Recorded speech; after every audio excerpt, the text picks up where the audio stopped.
Mobbed at Brooklyn, now I'm down in Tribeca, right next to De Niro. But I'll be hood forever, I'm the new Sinatra. And since I made it here, I can make it any. What do you wrote inside the book about Ed Koch?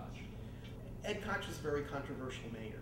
The controversial part of my book is that I argue that he was a great mayor who made decisions and came up with programs that helped the city rebound from its most difficult physical and economic deterioration in the 20th century.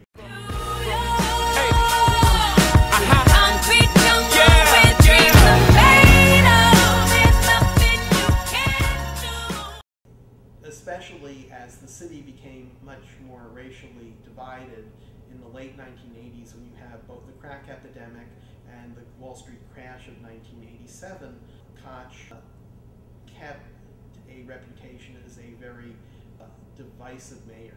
I wrote were all very large, so it took me a long time.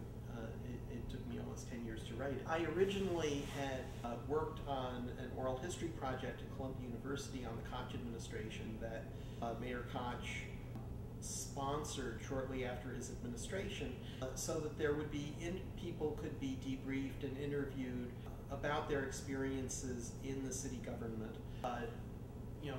Just a few years after they left. So this was just 2-3 years after they left. And then I remember I went to lunch with Ed and we talked about it, and we read my first book on, he and his law partner both read my first book, and I remember just coming home exhausted, because of this big meeting after this big lunch with Ed Koch, and I flip on the TV, I flop down on the bed, I flip down on the TV set, and there is Ed Koch on the People's Court.